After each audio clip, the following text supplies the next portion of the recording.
I know I said I would get my video about the Texas Motor Speedway weekend up today. We're going to have to push that to tomorrow. I promise it'll be out tomorrow. No matter what happens in the news, it'll be out sometime tomorrow. But today, there's just been a lot of news that has been happening in the NASCAR world that I kind of want to get to. But yeah, the first one is about Hendrick's 300th win. Hendrick Motorsports got their 300th win on Sunday. I was at that race, so as I said with the whole Texas vlog thing, the talking about the 300th Hendrick Motorsports win will be in that. And speaking of Hendrick Motorsports, they added some Xfinity races to the list. Of course, Hendrick Motorsports has a part-time Xfinity Series program, and sometimes, it's usually the Cup guys we see in it. We'll see Kyle Larson in it, sometimes Darlington or something. We'll see William Byron in it at a road course, Alex Bowman in it at a road course, or Chase Elliott they'll throw in there for like a Richmond or something. I don't know. But they rotate the 4 drivers, and they run 8 or so races on the schedule, I'd say, at most. But it's never been a full-time thing. It's only come back the past couple of years. Well, they've added 2 races to the Xfinity schedule, the Charlotte Roval and Phoenix, the season finale. But remember, there is a rule now in NASCAR that a full-time Cup Series driver, if they have more than 3 years or 4 years of Cup Series experience, of full-time experience that is, they cannot run an Xfinity Series once the playoffs start. Well, the playoffs have started, so that means Alex Bowman, Chase Elliott, William Byron, Kyle Larson, they can't race in the Hendrick Motorsports Xfinity entries. Well, who's it going to be? At the Charlotte Roval, I cannot believe I am saying these words. Driving the number 17 Hendrick car Chevrolet, Boris Said, the 61-year-old road course ringer, is back in NASCAR. I think this is going to be his last hoorah, her last fight. I don't know. Whatever that saying is. But yes, Boris Said is back in the NASCAR car. He's going to be in the Xfinity Series a week from Saturday, this upcoming Saturday. So what is that? The 7th, I think October 7th is when he's going to be in the car. That's such a fun idea. Hendrick Motorsports obviously puts together competitive cars. And Boris Said, so well known. Remember that rant he had about Greg Biffle a few years ago? That was like a decade ago. Oh my God, I'm getting old. Anyways, Boris Said he's a character. He's a fun driver to watch. I'm excited to see how he does. As for Phoenix, though, no, it's not going to be Boris Said again. I hate to disappoint all you. I think the nickname for Boris Said fans is Said Heads. I saw that somewhere on the internet. I don't know if that's bad or not. But anyways, moving on. In the car at Phoenix will be Rajah Caruth. I think it's a good choice. I think he's a young driver looking for some opportunities. He's done some Xfinity Series starts for Alpha Prime Racing this year. And looking to make another step up, essentially. Hendrick Motorsports, as I said, will bring competitive equipment. That's a huge opportunity for him. I'm excited to see how he does in that car. But Boris Said Rajah Caruth going to be in the 17 car, Said in the car at the Roval, Caruth in the car at Phoenix. More Xfinity Series news. 1 year ago, about this time, we saw the Cup Series driver, Kyle Busch, move from the Joe Gibbs Racing number 18 to the Chevrolet number 8. Well, we're seeing the same situation in the Xfinity Series. The difference is the tenure length and the fact that it's Xfinity to Xfinity. Sammy Smith, who has driven the number 18 Joe Gibbs Racing Toyota this year, will be leaving Joe Gibbs Racing to join Junior Motorsports in the number 8 car in 2024. Of course, Josh Berry left that team for the Cup Series for Stewart-Haas Racing. He will be there in 2024, so that left an open seat for the 8. There was a lot of questions. Sammy Smith was a free agent trying to figure out where he was going to go in 2024. He had sponsorship, so he was going to wound up somewhere. And also, he's a good driver. He's in the Xfinity Series playoffs. He won a race earlier this year at Phoenix, so he's had a solid year so far. And he ends up at JRM. It's a big pickup for JRM, if you ask me. It's tough for Joe Gibbs to lose a prospect like that, but Sammy Smith to Junior Motorsports, I think that's a big deal. To see someone leave for another manufacturer, another team. It's similar to what I think that happened with Reddick when Reddick went to, same manufacturer, but when Reddick went from JRM to RCR. So yeah, anyways, let's talk about the big topic that I titled this video because it's the main talking point. The Australians and New Zealanders are taking over. Now, that's not a bad thing. That's mainly a joke. But, of course, let's call it May, just under 6 months ago, for the first time, many of us in the United States of America who are NASCAR fans heard about this guy named Shane. Many people mispronounce his last name. Shane Van Cheeseburger, in fact, was one of the names that was said by Joey Logano. I can't remember if it was hamburger or cheeseburger, but burger was involved, and now I'm hungry. Anyways, no one could pronounce his name. No one knew who he was other than that he was from Australia, or raced in Australia, was from New Zealand, and that he was in the Trackhouse Project 91 car. So it was like, okay, Trackhouse competitive team. We've seen the Project 91 car a couple times with Kimi Räikkönen. I wonder how it's going to go. Well, Shane Van Cheeseburger ended up winning that first race that he ever made at the Chicago Street Race. Okay, for real though, Shane Van Gisbergen came in and shocked the NASCAR world by winning in his first ever NASCAR start. Never drove an Xfinity car, a trucks car. Just went straight to Cup. Street race, the first ever street race in NASCAR, and won it. Was a huge deal here in the US of A. Huge deal for some of you in Australia and New Zealand. And then it happened.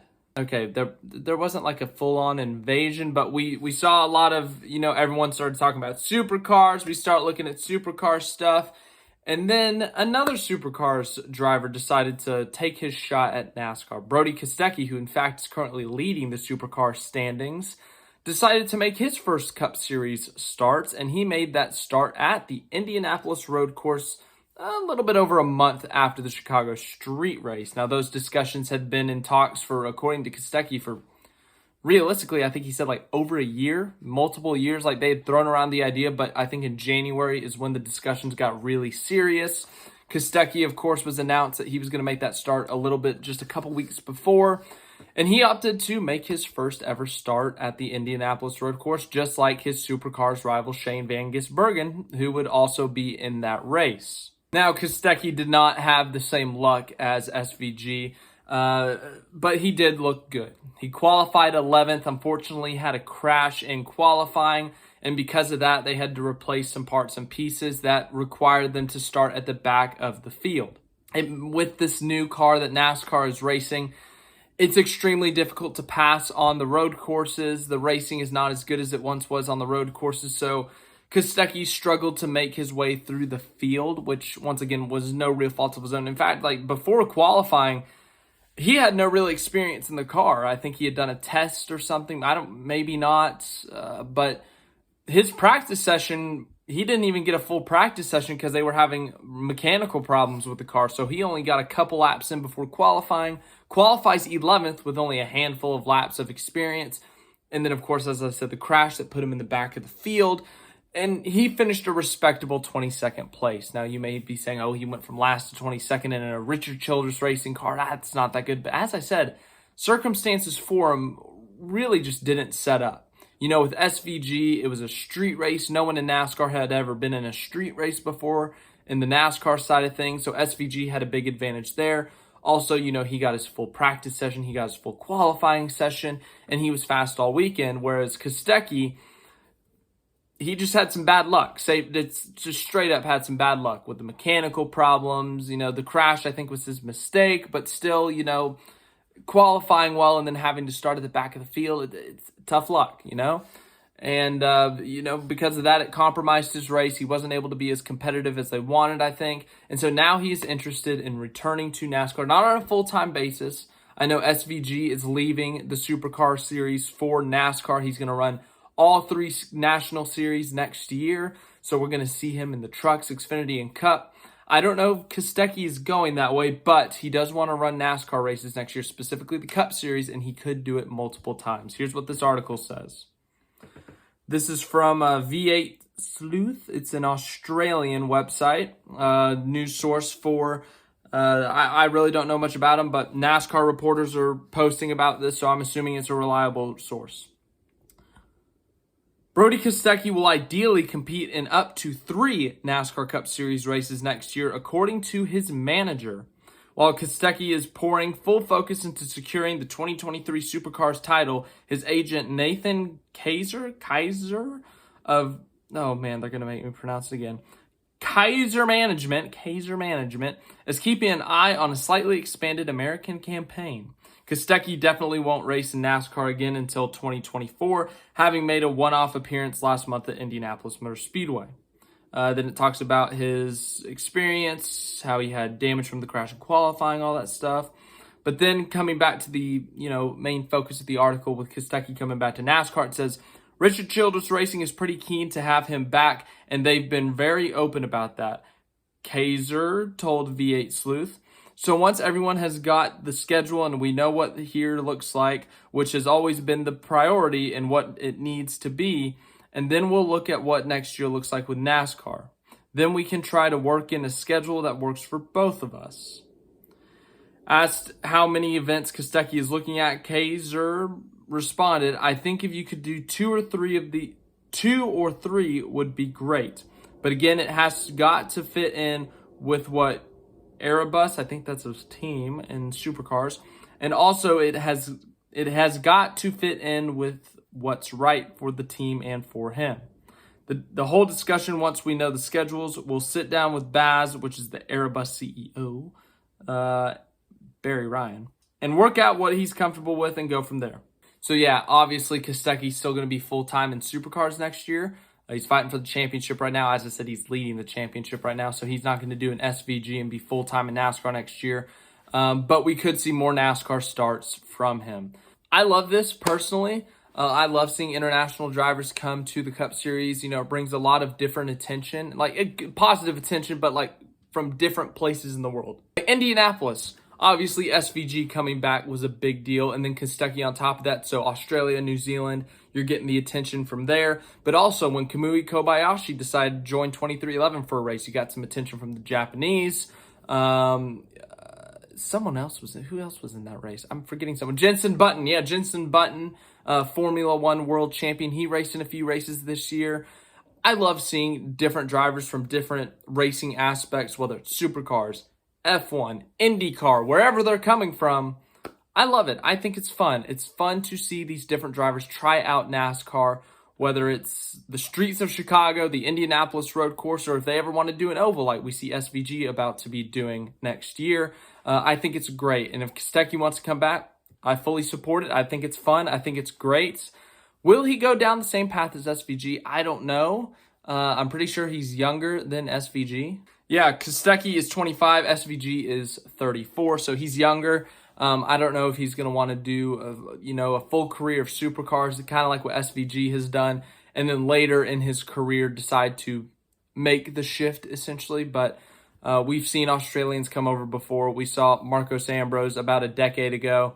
That was the end of his tenure in NASCAR. 2014, I think, was his last year. But we saw him win a couple of road course races. Obviously, we've seen SVG win. We've seen SVG run top 10 in both of his road course races in NASCAR. So he's shown that he can compete at the road courses. SVG, he's going to try to make a full career of this thing. As for Kostecki, I think he wants to have the success that SVG had. There's no guarantee of it. The NASCAR drivers are getting better at the road courses after every race, I think. But Kostecki's still not going to be a pushover. I think he's going to be fast. RCR provides good equipment. And depending on which races that he races at, could work out for him. But once again, we don't know the 2024 NASCAR schedule. We should have had it by now, brutally honest, but it keeps getting pushed back due to just I think it's discussions with just a couple of tracks. Just can't find out what date they're going to be. But we should know it in the next few weeks, and if we don't, then we're in trouble. Anyways, for real though, if I had to guess, the road courses on the schedule, Chicago Street Race is coming back, Circuit of the Americas down in Austin's coming back, Watkins, Glen, Sonoma, they've always been on the schedule. I'd say those 4 are guarantees for the road courses. I'm trying to think of others. Circuit Gilles Villeneuve might be on the schedule. It's TBD. The Roval, I think, should be back on the schedule. Indianapolis road course is not going to be on the schedule most likely, so we'll see what ends up being on the schedule. But thanks for watching this video. I hope you enjoyed it. I know this ended up being a long one, but we had a lot of news to talk about today, mostly Xfinity stuff, but then also Kostecki. That was fun to talk about. So thank you guys for watching this video. As I said, I'll get that Texas race experience, I guess, video up tomorrow. Thanks for watching again. Like, subscribe, all that stuff. And I'll see you guys tomorrow at the latest. And then any other news that comes up, we'll talk about. And then we got Talladega this weekend, so that'll be a fun one.